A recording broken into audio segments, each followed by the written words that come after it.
Welcome to special analysis. నేను రమ మండవ. ఈ రోజు అనాలిసిస్ లో భాగంగా మనం తీసుకోబోతున్న టాపిక్ ఏంటంటే, ఈ రోజు అనాలిసిస్ కి నేను ఒక టైటిల్ పెట్టాను, విజయ్ పార్టీ గెలుపు వైసీపీ ఖాతాలోన ఇదేం వింత అని చెప్పి నేను టైటిల్ పెట్టడం జరిగింది. ఈ మధ్య కాలంలో వైఎస్ఆర్సీపీకి క్రెడిట్ క్లెయిమ్ అనే ఒక జబ్బు వచ్చింది అని చెప్పి లోకేష్ పదే పదే టార్గెట్ చేస్తా ఉన్నారు. కూటమి ప్రభుత్వంలో ఉన్న పార్టీలన్నీ కూడా అదే విధంగా జగన్మోహన్ రెడ్డిని టార్గెట్ చేస్తా ఉన్నాయి. సరే, రాష్ట్రంలో పరిశ్రమలు తీసుకొచ్చారు చంద్రబాబు నాయుడు అంటే, ఆయన ముఖం చూసి పరిశ్రమలు వచ్చాయా అన్నీ నేనే తీసుకొచ్చా అంటారు జగన్మోహన్ రెడ్డి. లోకేష్ ఎంతో కష్టపడితే గానీ గూగుల్ దగ్గర నుంచి కాగ్నిజెంట్ దాకా ఇన్ని సంస్థలు రాష్ట్రానికి వస్తున్నాయంటే అదంతా కూడా మేము తీసుకొచ్చిందే. అవన్నీ వాళ్ళ పేర్లు పెట్టుకుంటా ఉన్నారు, వాళ్ళు క్లెయిమ్ చేసుకుంటా ఉన్నారు, నాకు కనీసం ఆ క్రెడిట్ కూడా ఇవ్వట్లేదు అని చెప్పి జగన్మోహన్ రెడ్డి వాపోతా ఉన్నారు. సరే, రాష్ట్రంలో అంటే ఆయన ప్రతిపక్షంలో ఉన్నారు, అధికార పార్టీని టార్గెట్ చేసుకోవాలి, వచ్చిన పరిశ్రమలంతా వచ్చిన కంపెనీలన్నీ తానే తెచ్చాయని చెప్పుకోవాలి. సో ఉన్నది లేనట్టు లేనిది ఉన్నట్టు ఆలోచన చేయాలి. సరే, అదంతా ఓకే అనుకుందాం. కానీ పక్క రాష్ట్రంలో ఎక్కడో గెలిస్తే విజయ్ గెలిస్తే ఈ రోజున ఆ విజయ్ గెలుపును కూడా ఈ రోజు జగన్మోహన్ రెడ్డి తన ఖాతాలో వేసుకునే ప్రయత్నం చేస్తా ఉన్నారు.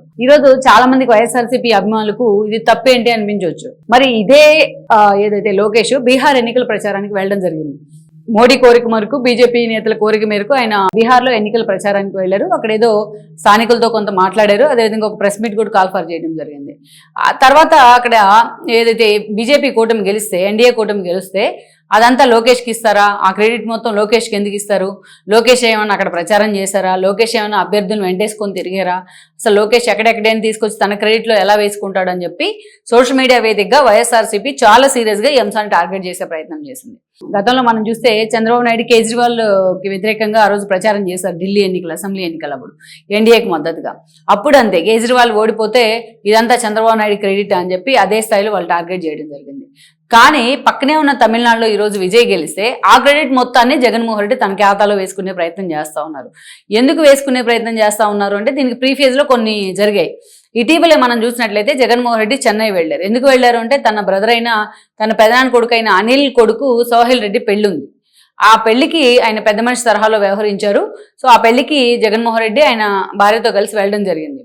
అయితే అక్కడ స్టాలిన్ వచ్చారు, ఉదయనిధి స్టాలిన్, వీళ్ళందరినీ కూడా పెద్ద మనిషి తరహాలో వాళ్ళందరినీ ఆహ్వానించే ప్రయత్నం చేశారు జగన్మోహన్ రెడ్డి. కాంగ్రెస్ నుంచి మనం చూస్తే కేవీపీ రామచంద్రరావు లాంటి వాళ్ళు, అదేవిధంగా తన పార్టీ నుంచి బయటికి వెళ్ళిపోయిన మాగుంట లాంటి వాళ్ళు చాలా మంది వచ్చి కలిశారు. ఆ రోజు ఇండస్ట్రీ నుంచి కూడా చాలా మంది, చెన్నై ఇండస్ట్రీ నుంచి కూడా చాలా మందే వచ్చారు.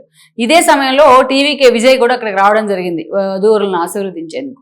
ఆయన యాక్చువల్గా ఒక బొకే తీసుకొని వచ్చారు వాళ్ళకి ఇవ్వడానికి. ఆ బొకే జగన్మోహన్ రెడ్డి తనకు అనుకుని తను తీసుకోబోయారు. తర్వాత ఆ బిట్ కూడా వైరల్ అయింది. సరే, what ever it may, but ఆ రోజు మాత్రం విజయ్ అండ్ జగన్మోహన్ రెడ్డి ఆ ఈవెంట్లో పక్కపక్కనే కూర్చున్నారు. చాలాసేపు వాళ్ళు సుదీర్ఘంగా మాట్లాడుకోవడం జరిగింది. సో మాట్లాడుకున్న తర్వాత విజయ్ వెళ్ళి కాసేపు వధూవరులతో మాట్లాడి ఒక ఫోటో దిగి ఆయన వెళ్ళిపోయారు. అయితే ఆ తర్వాత అప్పటి నుంచి విజయ్ని వాళ్ళు ఓన్ చేసుకుంటా ఉన్నారు. చూసారా, విజయ్ జగన్మోహన్ రెడ్డితో ఎంత సుదీర్ఘంగా మాట్లాడారు, జగన్మోహన్ రెడ్డితో కలిసి కూర్చున్నారు, జగన్మోహన్ రెడ్డి దగ్గర రాజకీయ సలహాలు తీసుకున్నారు అని చెప్పి ఎక్స్ట్రాడినరీగా ప్రమోట్ చేసుకున్నారు. అది కూడా వెల్కమ్ చేద్దాం. విజయ్ ఇటీవలే ఏదైతే లోకల్గా తెలుగు ఓటర్లు ఎక్కువగా ఉన్న చోట క్యాంపెయిన్ చేసే క్రమంలో కోయంబత్తూర్ లైక్ దట్ ఆయన ఎవరో ఆయనకు ఒక ఫోటో ఇచ్చారు. అదేదో అనుకుని చూస్తే జగన్మోహన్ రెడ్డి ఫోటో, జగన్ అభిమాని ఎవరో ఇచ్చినట్టున్నారు. వాళ్ళ సంతృప్తి కోసం దాన్ని ఒక సెకండ్ ఇట్లా హోల్డ్ చేసి తర్వాత మళ్ళీ వాళ్ళకి ఇచ్చేయడం జరిగింది. ఇక ఆ రోజు నుంచి చాలా సీరియస్గా వైఎస్ఆర్సీపీ సోషల్ మీడియా ఈ అంశాన్ని ప్రొజెక్ట్ చేసే ప్రయత్నం చేస్తూ ఉంది. జగన్మోహన్ రెడ్డి కట్అవుట్ చాలు, జగన్మోహన్ రెడ్డి ఫోటో పట్టుకుంటేనే విజయ్ అధికారంలోకి వచ్చేస్తారు, జగన్మోహన్ రెడ్డి ఫోటో పట్టుకున్నాడు కాబట్టే విజయ్ అధికారంలోకి వచ్చేసారు అని చాలా వాళ్ళు ప్రమోట్ చేసుకుంటా ఉన్నారు.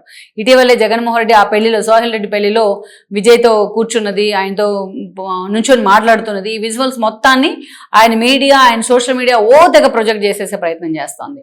మరి ఇక్కడ ఎలాగైతే వీళ్ళు లోకేష్ని బీహార్ ఎన్నికల సమయంలో, చంద్రబాబు నాయుడిని ఢిల్లీ ఎన్నికల సమయంలో టార్గెట్ చేశారు, మరి అదే క్వశ్చన్స్ కదా ఇవాళ వాళ్ళకి వచ్చేది. విజయ్ జస్ట్ ఒక పెళ్లిలో కట్టసీగా ఆ పెళ్లిలో వధూవరుల్ని ఆశీర్వదించడానికి వచ్చి జగన్మోహన్ రెడ్డిని కలిశారు అంతే. అది కూడా 1 minute, within 1 minute. Jaganmohan Reddy ఏమైనా టీవీకే విజయ్కి మద్దతు ఇచ్చారా? జగన్మోహన్ రెడ్డి ఏమైనా విజయ్ పార్టీ తరఫున ప్రచారం చేశారా? పోనీ జగన్మోహన్ రెడ్డి బంధువులు ఉన్నారు అనిల్ రెడ్డి దాకా చాలా మంది చెన్నైలో, వాళ్ళు ఏమైనా విజయ్ కోసం పనిచేశారా? మరి ఈరోజు విజయ్ గెలుపుని ఈరోజు ఎందుకు వీళ్ళ ఖాతాలో వేసుకునే ప్రయత్నం చేస్తున్నారు? మరి ఆ స్థాయిలో ఈరోజు మోడీ కానీ అమిత్ షా కానీ వాళ్ళకి రెడ్ కార్పెట్ వేస్తూ ఉంటే కూడా లోకేష్ మీద, పవన్ కళ్యాణ్ మీద, అదేవిధంగా చంద్రబాబు నాయుడు బురద జిమ్మే ప్రయత్నం చేస్తున్నారు కదా. మరి అలాంటిది మీరు ఈరోజు విజయ్ ఫోటోని పెట్టి మీరెందుకు ప్రమోట్ చేసుకుంటా ఉన్నారు? అక్కడ విజయ్ వస్తే ఇక్కడ జగన్ వచ్చినట్టేనంట. అసలు అదేలా ఈక్వేషన్?